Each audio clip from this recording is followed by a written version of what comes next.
기록적인 폭염과 집중호우, 대형 산불까지 기후변화에 따른 기상이변이 재난으로 이어지면서 기후위기 극복 노력이 더욱 중요해지고 있습니다.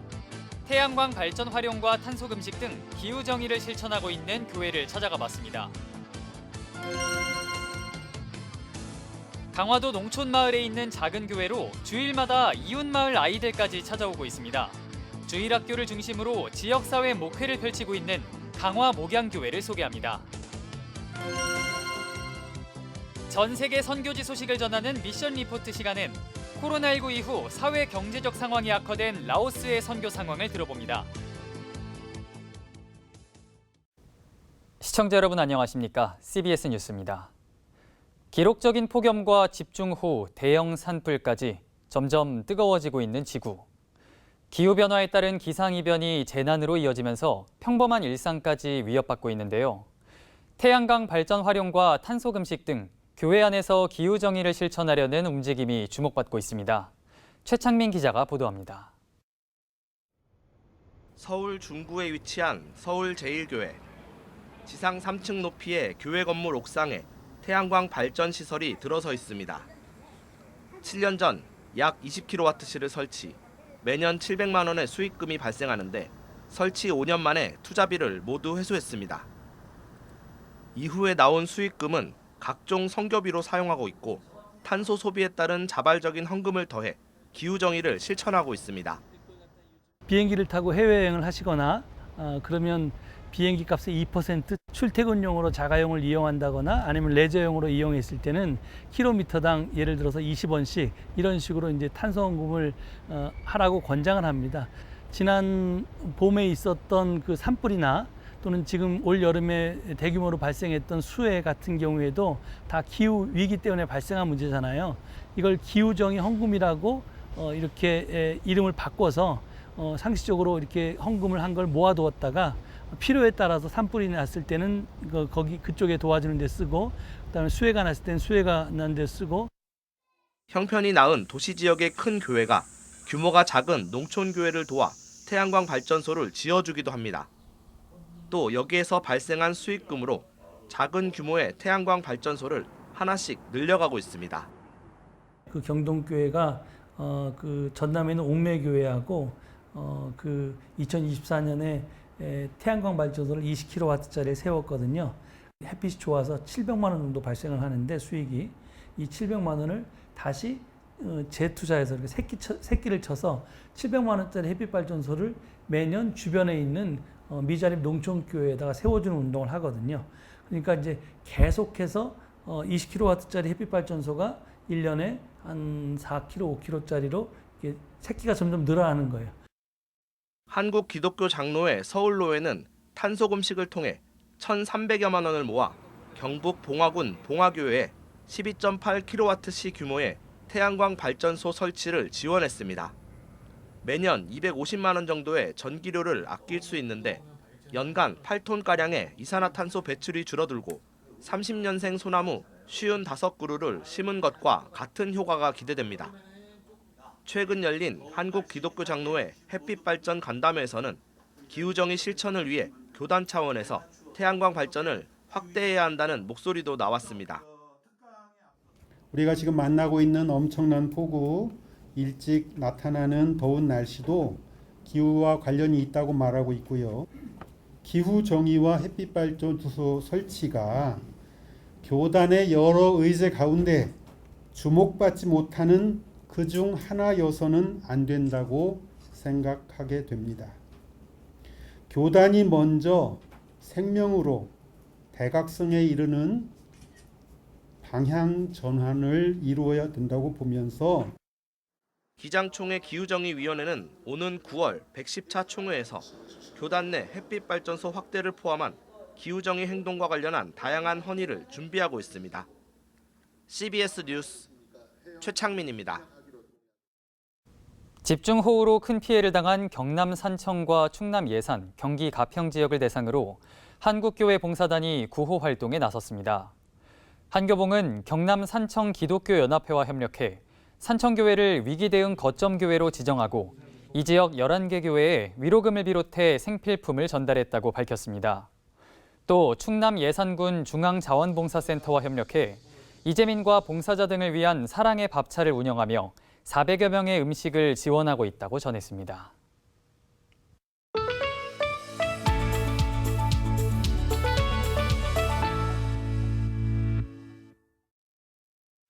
다음 세대 감소로 인한 한국 교회의 고민이 깊어지고 있습니다.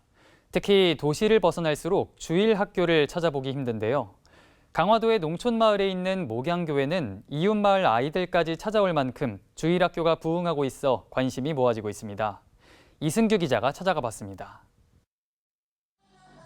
쑥스럽지만 열심히 선생님을 따라 율동하는 아이들의 모습이 보는 이들의 마음을 흐뭇하게 합니다.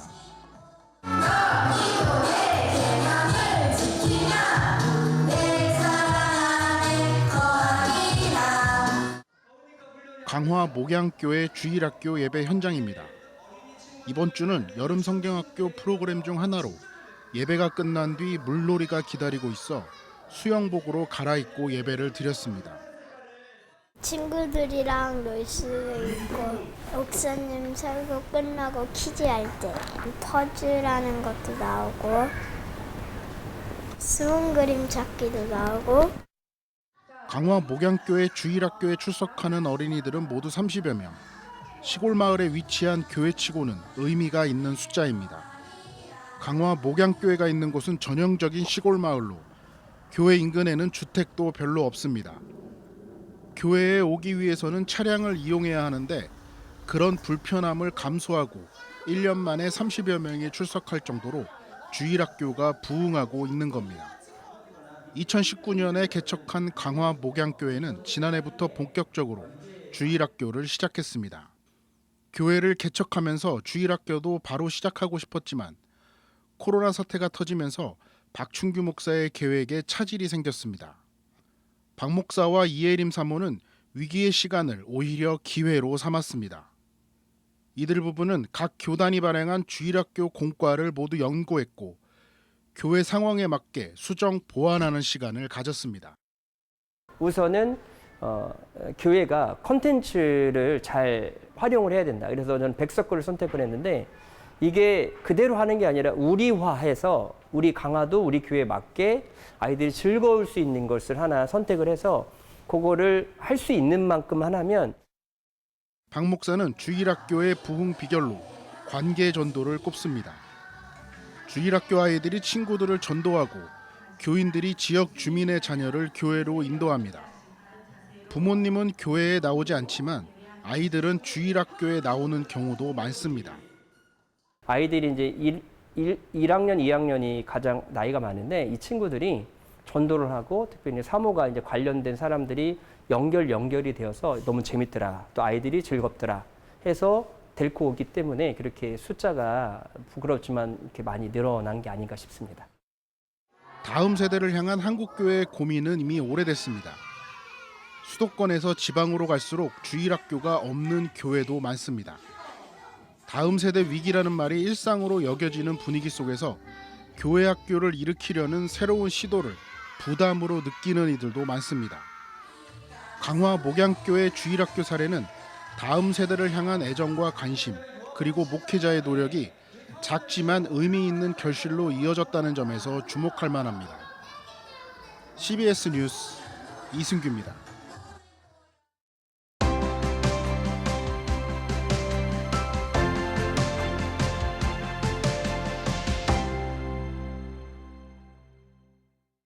전 세계 선교지 소식을 전하는 미션 리포트. 오늘은 라오스로 가봅니다. 라오스는 공산주의 국가로 선교 활동이 제한적이지만 꾸준히 복음 화율이 증가해온 나라인데요. 코로나19 이후 사회 경제적 상황이 매우 나빠져 총체적 선교의 필요성이 더욱 강조되고 있습니다. 보안상의 이유로 선교명을 사용한 김창현 선교사가 전해드립니다. 라오스는 한국은 대승불교 국가이고요. 반대로 라오스는 소승불교 국가입니다. 그래서 불교가 우리나라 유교 같은 느낌이라고 생각하시면 가장 간단할 것 같아요. 그러니까 종교라기보다는 생활이고 일상입니다. 그래서 태국이나 캄보디아처럼 국가가 그것을 지켜나가야 하는 그런 단계까지는 아니지만 거의 문화, 생활에 이제 접목되어 있는 상황이고요. 기독교는 지금은 3% 정도 가까이를 유지하고 있고 토착 신앙이라고 해서 그들이 믿고 있는 미신이죠. 미신 신앙이 한 28%, 30% 정도. 그러니까 지방은 거의 토착화 신앙이 믿고 있다고 생각하시면 돼요. 그리고 이 나라 법률상 외국인이 라오스어로 복음을 전할 수 없게 되어 있어요. 그러다 보니까 이제 돕는 일들을 많이 하시기도 하고 교육 쪽에 많이 쏟으시기도 하고 거기가 정말 동남아시아 같고 평화로워 보이지만 분명히 사회주의 국가고 종교의 자유를 허락하지만 포교의 자유를 허락하는 건 아니고 특히 외국인이 라오말로 행위를 할 수 없는 것이 법이고 그러다 보니까 아마 그런 부분들은 좀 어렵죠. 라오스 기독교는 복음주의 교단이라고 해서 풀가스펠이라는 이름으로 교단이 하나가 있고 복음주의 교단에서 인정하지 않는 곳에서 신학을 한 사람들도 있기 때문에 그 사람들이 세운 이제 기교회들이 있고 지금은 4개의 교회 정도가 삼자교회 형태로 BNT 안에 교회가 있고 그 외에 복음주의 교단이 인정한 교회가 있고 그 외에는 전부 가정교회예요, 보통. 근데 우리나라처럼 신학교가 있는 게 아니라 1년에 한 번 뭐 4주, MDB는 3주 정도 교육을 시킨 다음에 그들에게 MDB를 주고 그러니까 보니까 주종족들 빼고는 라오스어를 못해요. 자기 소수 종족 언어밖에 못하는데 그 사람들이 모여서 라오어로 통역을 하는 그 수업을 들으니까 제대로 알고 배우고 들어갈 수 있는 상황이 아닌 상황이고 그러다 보니 대부분 지방에서의 예배는 간증이 많고 또 성경 내용이 이상하리만큼 이상하게 자기들이 해석하는 대로 정한 게 많은데 그러니까 대부분이 전도가 복음을 전해서 전도가 아니라 병이 났거나 기적을 보고 온 사람들이 많아서 정말 헌신적인 모습은 있는데 제대로 된 신앙의 구축점이 없고 그러다 보니까 기적 외의 일들이 일어나지 않으면 또 떠나는 사람이 더 많아지고 이제 그런 게 반복이 돼요. 그리고 NGO가 교회랑 손잡고 들어가면서 우물 져준다든가 학교를 져준다든가 또 불탄 집을 져준다든가 그러니까 당장에 그들의 필요들이 채워지니까 교회에 가면 뭔가 얻을 게 있고 교회에 가면 도움을 받는다라는 게 생겼던 거죠. 그래서 그 덕택에 많은 교회들이 부흥이 있었고 또 특히 지방에 부흥이 많았었어요. 그랬다가 이제 코로나가 터지면서 라오스의 경제가 디폴트화가 됐죠. 뭐 은행이 이제 며칠 날 문을 닫겠다까지 선언을 할 정도로 디폴트 상황이었을 때 이 나라에서 먹고 사는 게 안 되니까 외국으로 나가자가 됐어요. 그래서 모두들 나갔고 그러다 보니까 이제 교회들도 마찬가지고 청년들이 사라지고 노인과 여자들만 있는 상황이 되고 애들과 그게 이제 작년에 아마 가장 큰 혼동기였고 과도기를 지나서 지금은 조금 자리를 잡아가고 있고요. 그래서 경제가 조금 안정이 돼야 그 다음 상황에 발걸음을 걷지 않을까라는 생각을 하고 있습니다. 그러니까 라오스가 청년들이 학교를 나와도 일할 곳이 없거든요. 그 학교를 나와야 될 의무가 없는 거예요. 신앙생활을 해도 비전을 꿈꿀 만한 장소가 없는 거예요. 그러니까 제가 한국교회가 도와주는 것만 하는 것이 아니라 이들이 일할 수 있는 그런 부분들을 열어줄 수 있는 그러니까 선교사님들이 그러다 보니까 사업체를 내고 그들을 취직시키는 일들을 하시고 있거든요. 근데 그게 쉬운 게 아니잖아요. 월급이 나가야 되는 일들이. 솔직히 빵하고 복음은 같이 가야 된다고 생각을 하거든요. 배고픈데 복음을 전한다고 해서 그게 되진 않으니까요. 그 빵을 전하는 일에 한국교회에서 조금 열린 사고를 가졌으면 좋겠어요. 교회만 짓고 뭐 목회자만 해서 신학을 세우겠다 그런 게 아니라 교육을 시켜서 이 아이들이 먹고 살 수 있는 기술자를 만드는 일들이라든지 복음이 들어가면서 같이 그런 일들이 들어가고 그것도 한 권의 선교의 현장이라는 거 그런 부분에 대해서 한국교회의 이해함이 있었으면 좋겠어요. 라오스 사람들이 지금을 보지 않고 하나님을 바라보고 미래를 꿈꿀 수 있는 백성이 되기를 기도해 주셨으면 좋겠어요. 라오라는 말은 백성이라는 말입니다. 하나님의 백성이라고 저는 생각합니다. 그 라오가 지금 경제적으로 너무 많이 힘들고 영적으로도 그 경제적인 일 때문에 그 영적인 것을 챙길 수 없는 시간들이 너무나 많습니다. 그 시간들을 위해 기도해 주시고 이 땅이 이 백성이 하나님의 백성이라 이름을 지켜 나아갈 수 있도록 손 모아 주시기를 바랍니다. 저는 라오스의 김창현이었습니다.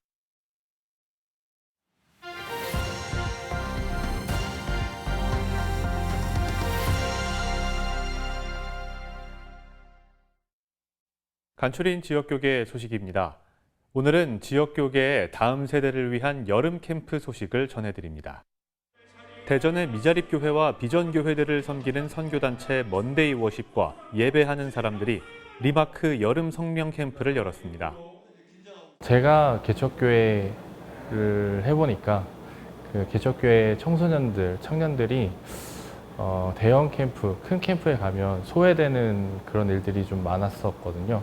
그리고 코로나 때 그 먼데이 워십 사역을 의뢰했던 개척교회, 미자립교회가 있었는데 그 교회들을 생각하니까 좀 마음이 안 좋기도 하고 이런 교회들을 모아서 캠프를 시작하면 어떨까라는 마음이 있어서 이 캠프의 목적과 의미는 대형 캠프의 장점과 개교회의 수련회의 장점을 서로 보완하며 찬양과 함께 말씀과 깊은 기도회로 하나님과의 친밀한 관계를 만드는 데 제425차 영남 어린이 은혜 캠프가 지도자를 꿈꾸라란 주제로 열렸습니다. 이번 캠프엔 학생과 교사 400여 명이 참여했으며 다음 세대를 위한 다양한 프로그램들이 진행됐습니다. 민족복음화운동본부가 주최한 전국 목회자 회개기도 대성회가 사흘 동안 진행됐습니다. 이민족을 살리고 한국교회를 살릴 수 있는 길은 평신도들보다 먼저 주의 종들이 하나님 앞에 철저히 회개하고 바로 서야 이민족을 살릴 수 있는 동력이 된다고 생각해서 이번 대성회에서 강사로 나선 청원 진주 초대교회 전태식 목사는 대성회에 참여한 목회자들에게 늘 말씀과 기도의 삶을 살자고 강조했습니다. 이상으로 뉴스를 마칩니다. 시청해주신 여러분 고맙습니다.